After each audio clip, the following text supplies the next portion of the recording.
January 330 BC. The island city of Tyre stood defiant in the eastern Mediterranean.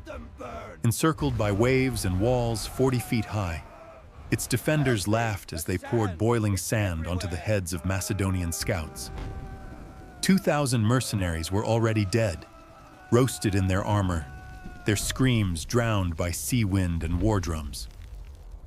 But what the official chronicles buried was this: the real reason Alexander the Great would not retreat was not honor. It was revenge. A courtesan named Thais, once his lover, had vanished into Tyre's secret court months earlier.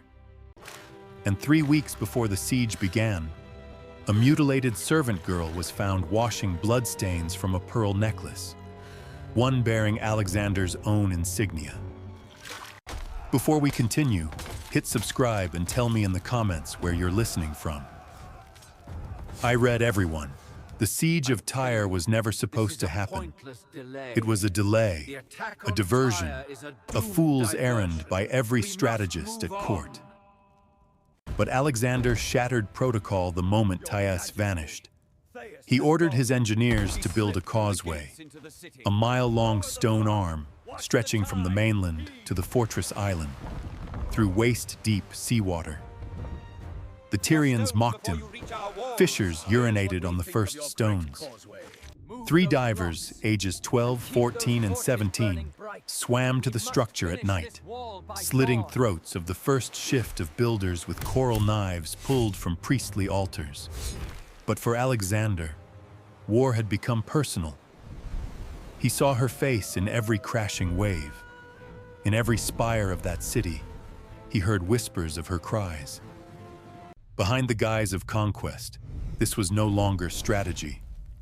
It was a lover's blood reckoning. By spring, the causeway became a graveyard of drowned slaves and shattered siege engines. Tyrian divers struck nightly, cutting supports and planting incendiaries laced with pitch and pine resin beneath floating towers. Macedonian corpses washed ashore toothless, eyes scooped, genitals stuffed in their mouths. A salted message.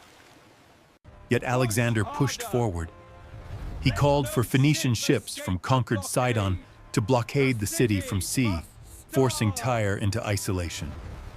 But there was a complication the war council never foresaw.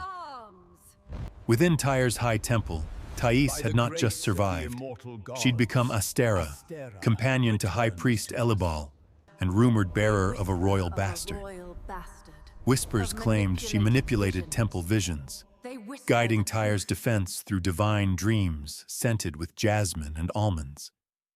In the wax smoke of her chambers, generals knelt half-naked to plead for prophetic counsel, unaware she signed dispatches in the old Athenian cipher she once used for Alexander's love notes. This wasn't just siege. It was a duel under sacred disguise, with lust as both lure and blade. By early summer, Alexander's patience cracked like the skulls beneath the siege towers. He recruited Greek firemasters from Rhodes, promising them gold, wives, and forgotten titles. They prepared a flame unlike any Tyrian had seen before. Petroleum-soaked wicker, sulfur powders, and slick tar stuffed in ox guts. On July 29th, under moonless black, the fire ships launched. A fake retreat lured the Tyrian triremes from harbor, then hell came unchained. The sea ignited. 8 ships were consumed instantly. Screaming crews leapt into boiling surf.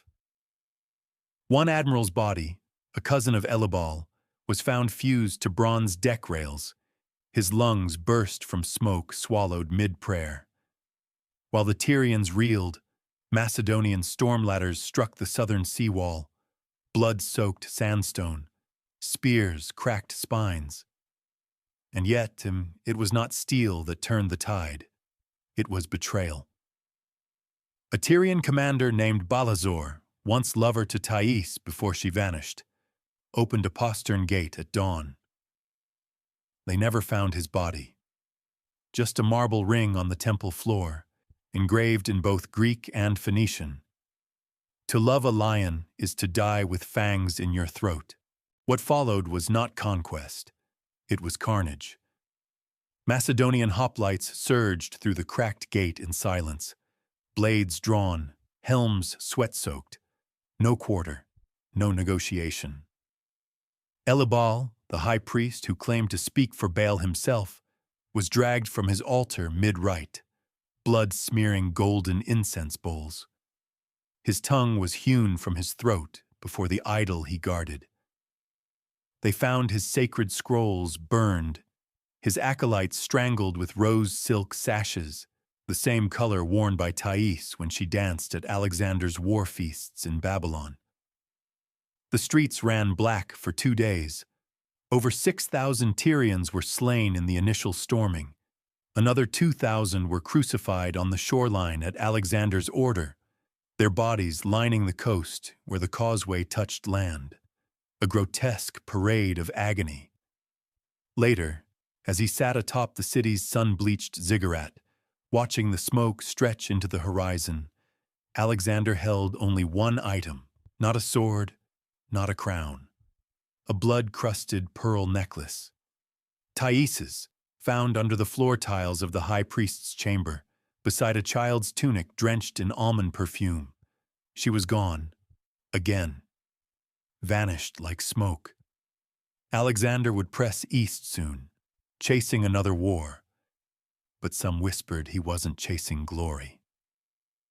He was chasing her, but beneath the ashes and screams, a darker web unraveled, one the scribes dare not write.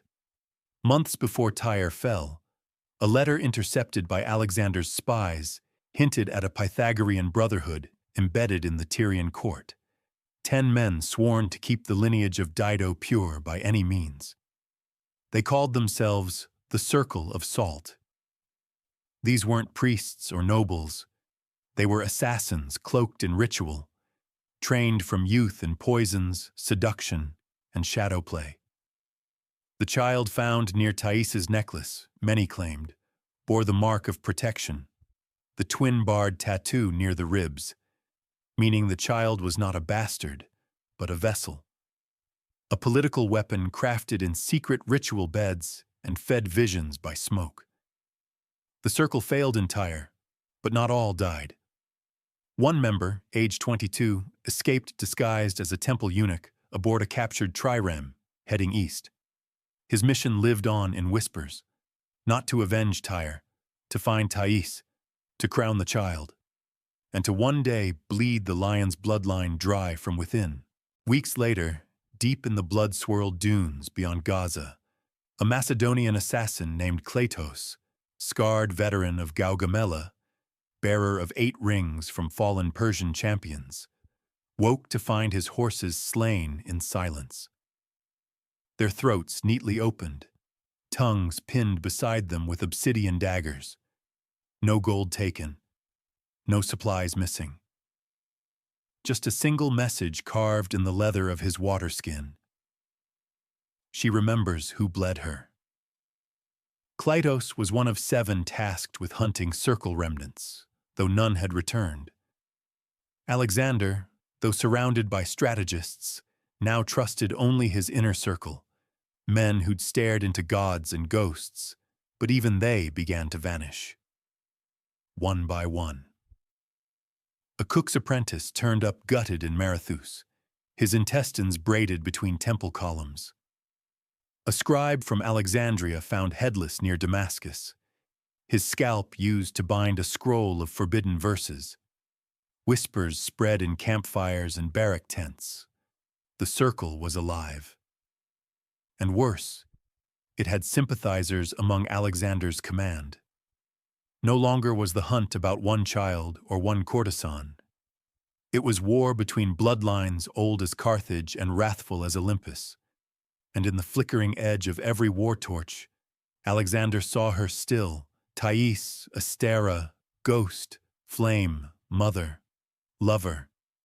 The siege of Tyre was over, but a darker inheritance had begun. Autumn 331 BC. On the scorched plains near Arbela, as Alexander prepared to face Darius III in a clash that would ripple across civilizations, a warning reached his tent, not on parchment, but sewn into the gut of a hunted hare. Inside, a blood-soaked strip of silk embroidered with ancient Punic runes read only, "The child walks unseen."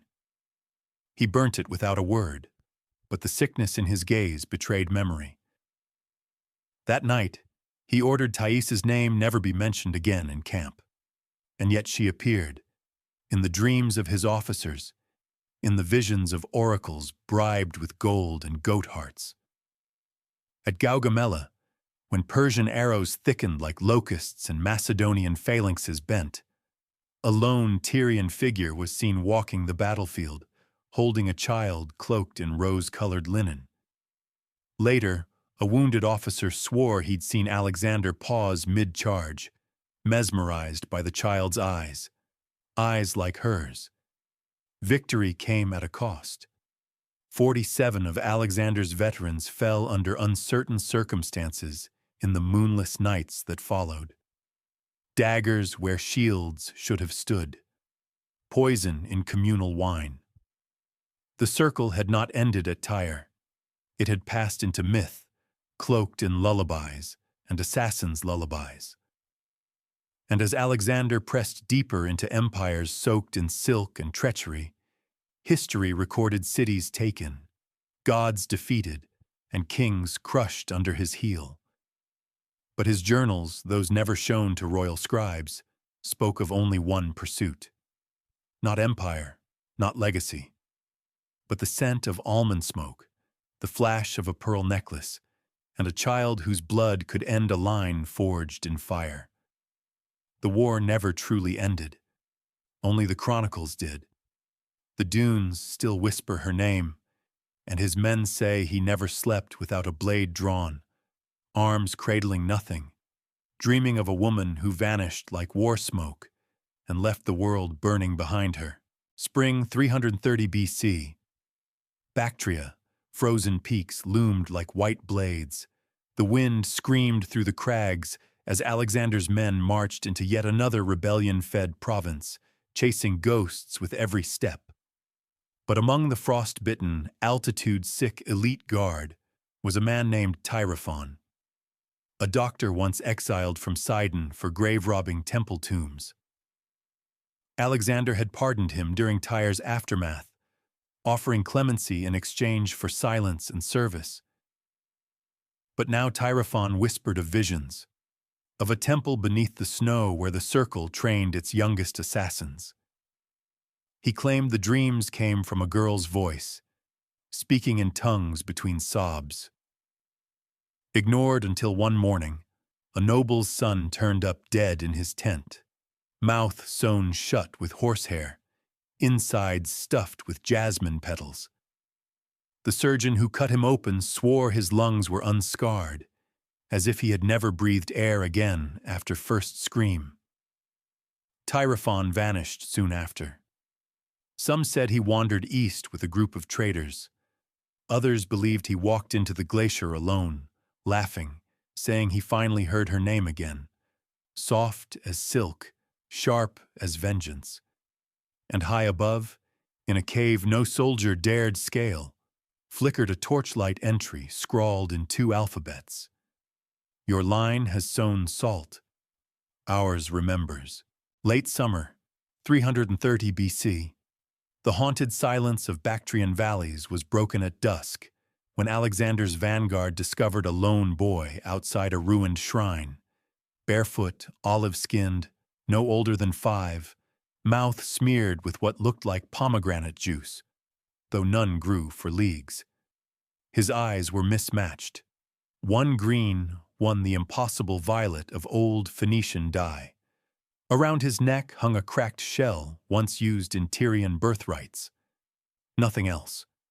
No name, no cry. Just a stare that twisted the gut of even hardened veterans.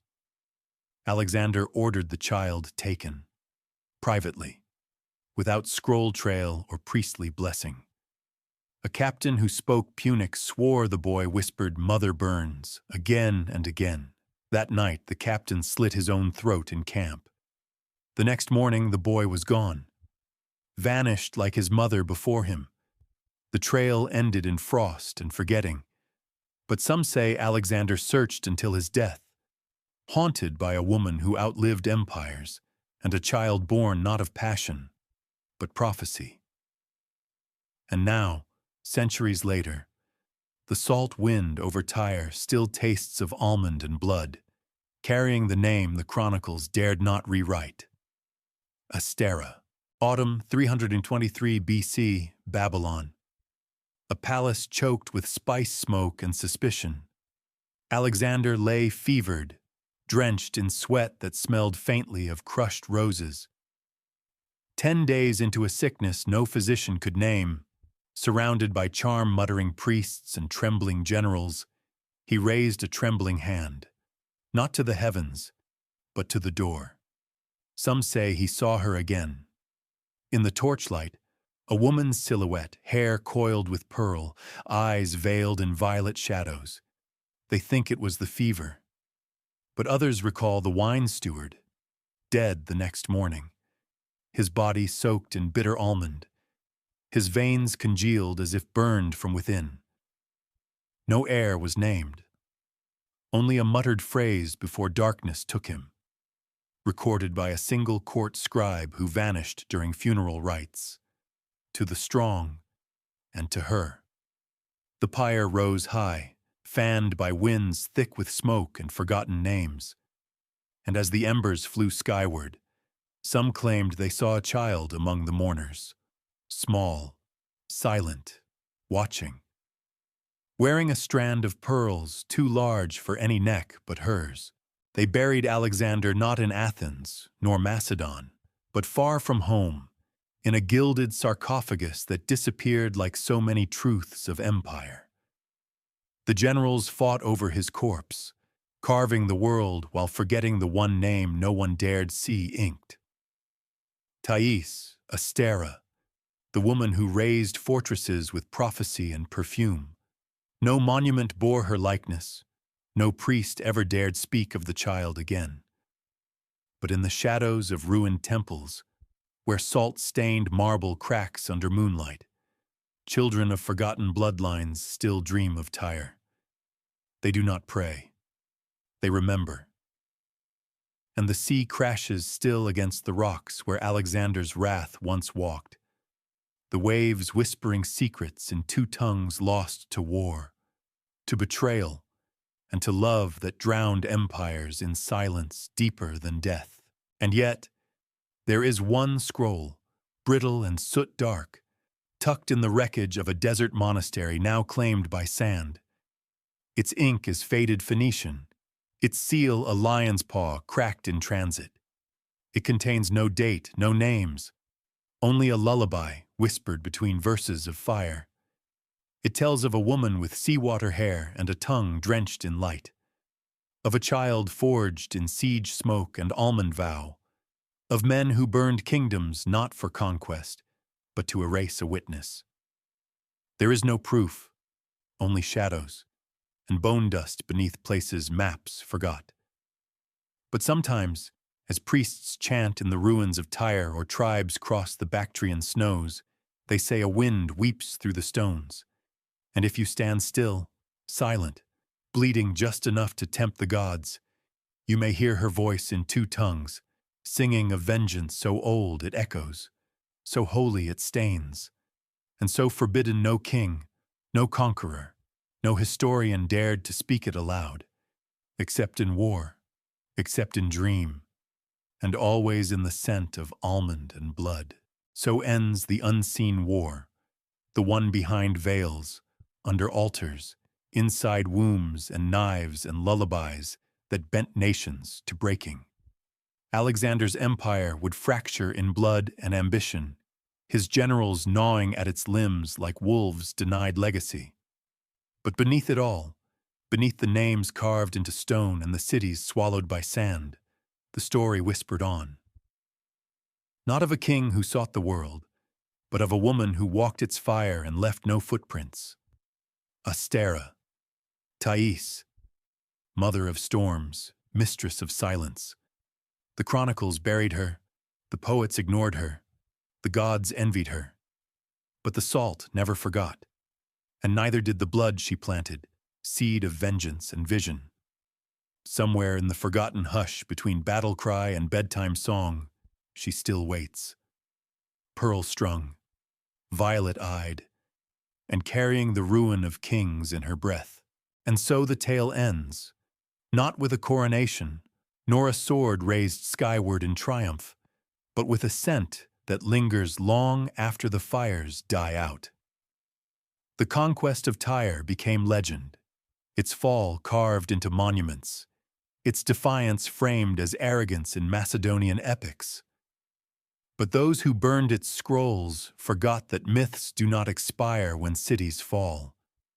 They bury themselves in the marrow of dynasties, in secret pregnancies, in lullabies whispered through teeth tightened by fear. Alexander's name endured, his campaigns immortal.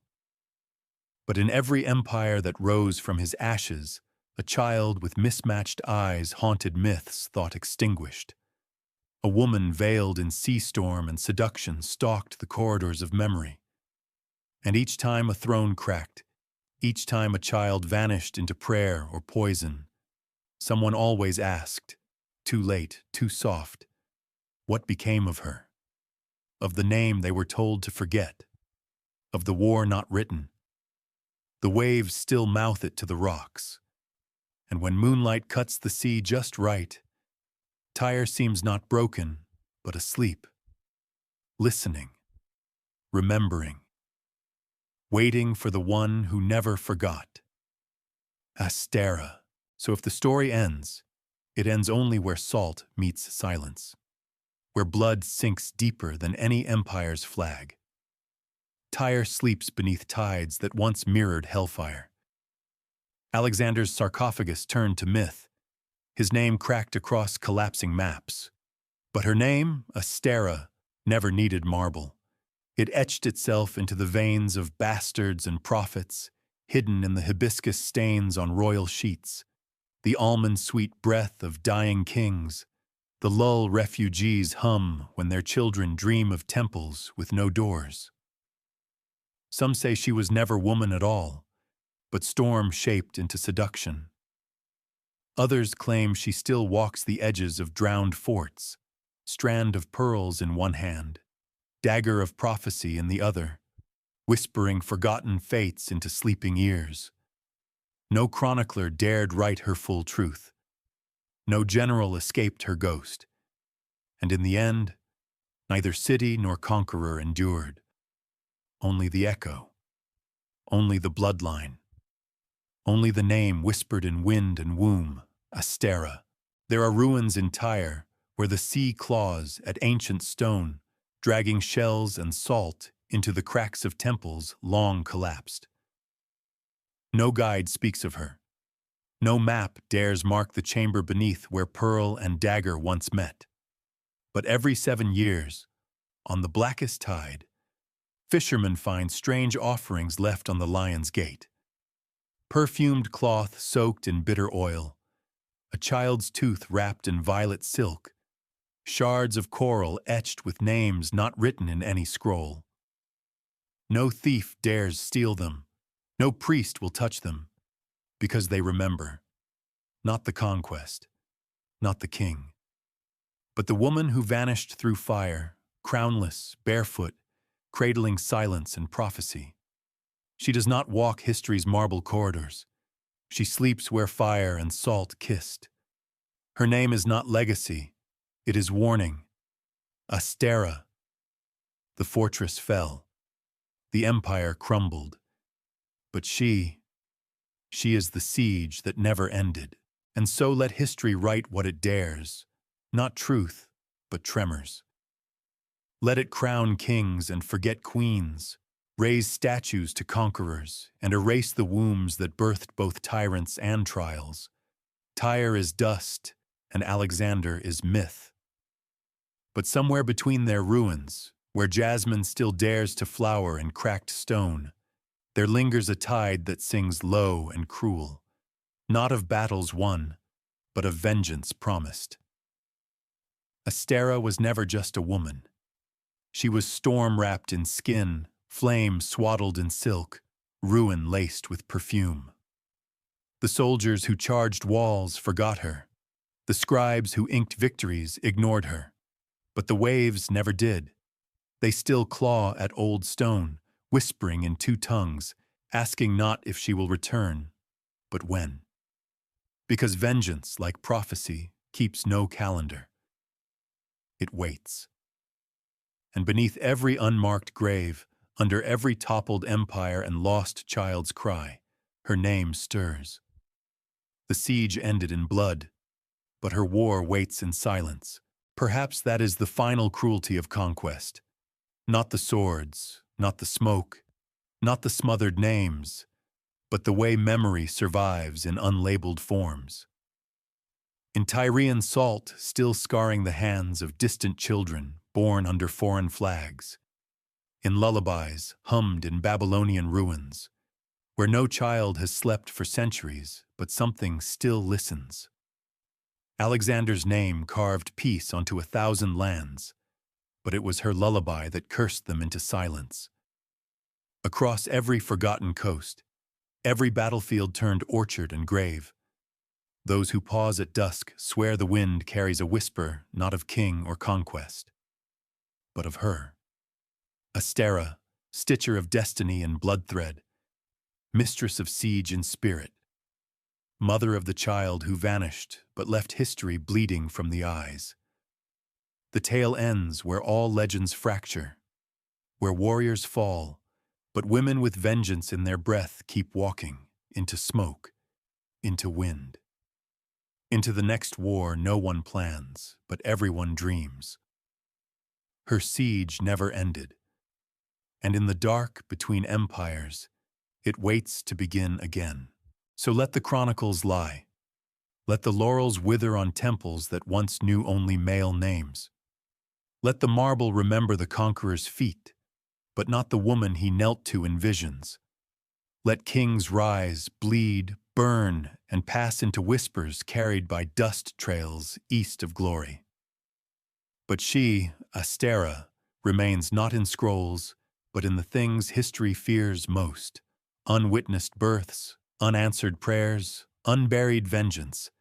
She is the silence beneath the siege, the causeway no army ever finished crossing, the stain no conquest could scrub clean.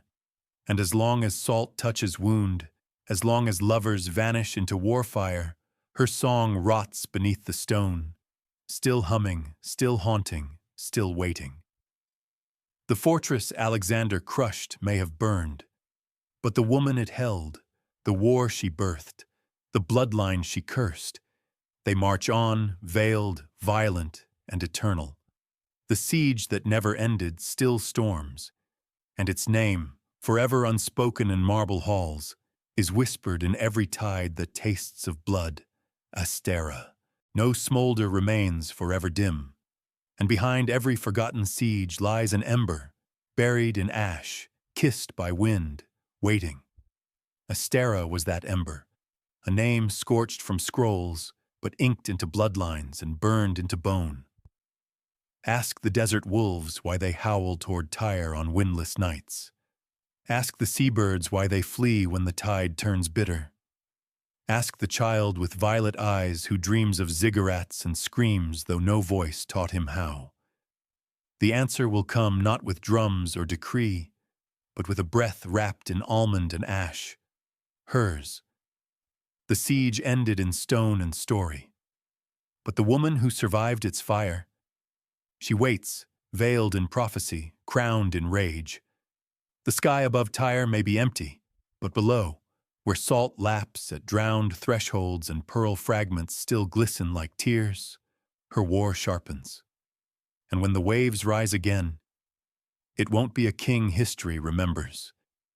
It will be a woman with sea in her hair, ruin on her tongue, and a name that shatters empires when whispered, Astéra. So deliver your prayers to fallen kings, your flowers to the statues of remembered men, but offer your silence, your stillness, your blood-warmed breath to the sea where Tyre once ruled, and where a woman made war without banners. Astéra does not need pages to remember her name. She does not rest in tombs lined with gold. She coils in the incense smoke of forgotten temples, carved not in history, but in the flesh of those who dared to love or betray her. Her siege is the inheritance no empire wanted and no bloodline escaped. And long after Alexander's glory crumbled into dust and ash, still she waits. Mother of prophecy, keeper of wrath, veiled kiss of vengeance. She is the final gate no conqueror ever breached, and she is open, now, always, and again. So let the fortress fall 1,000 times in tale and retelling. Let kings thunder across deserts and die nameless in the dust they sought to rule. What remains will not be their myths, but hers. Astéra, the whispered siege, the mother of silenced storms. For in every war camp where soldiers dream of lost loves and justice never served, in every cathedral cracked with unspeakable sins and buried heirs, her breath lingers, not to plead, not to return, but to remind.